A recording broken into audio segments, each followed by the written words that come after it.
Assalamualaikum warahmatullahi wabarakatuh. Kembali lagi dengan saya Fadil Devri di sini. Di sini saya akan menjelaskan dasar pemrograman tentang pengambilan keputusan. Sebelum itu, saya ingin berterima kasih kepada Ibu Musbira Putri Lukman selaku dosen dasar pemrograman.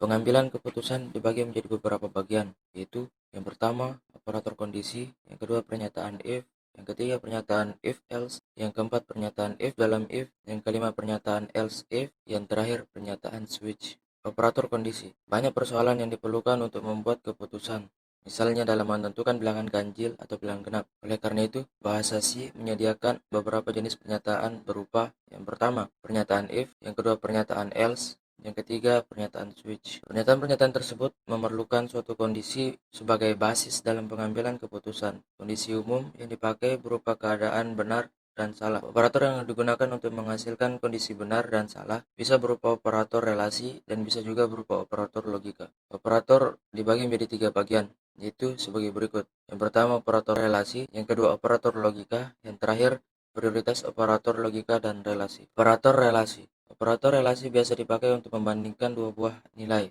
Hasil pembandingan berupa keadaan benar atau salah.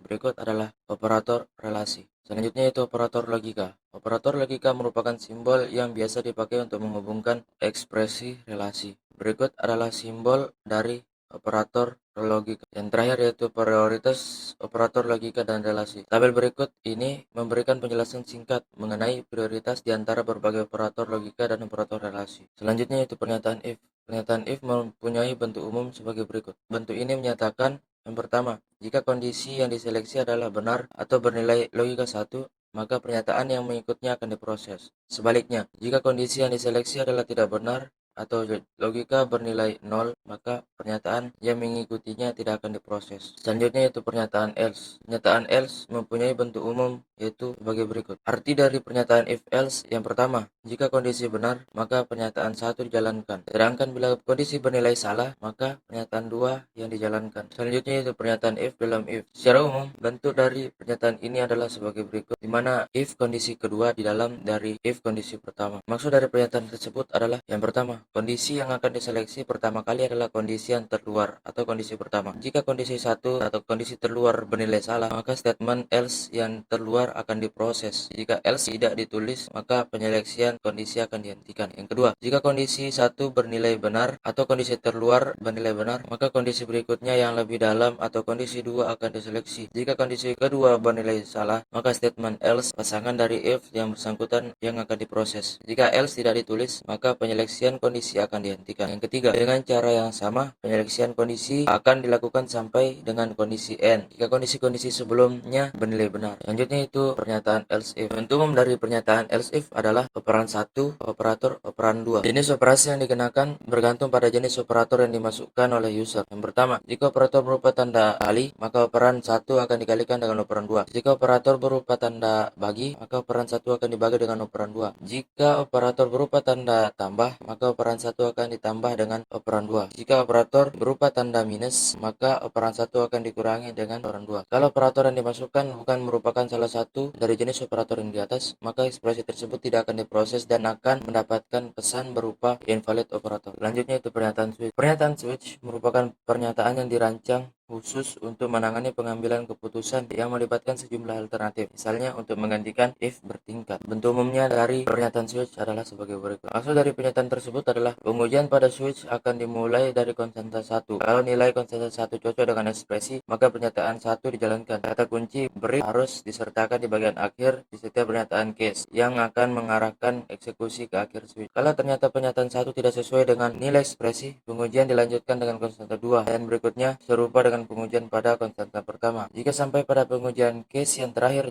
ternyata tidak ada kecocokan, maka pernyataan yang mengikuti kata kunci default yang akan dieksekusi. Kata kunci default ini bersifat opsional. Mungkin hanya itu saja yang dapat disampaikan. Kurang lebihnya mohon dimaafkan. Assalamualaikum warahmatullahi wabarakatuh.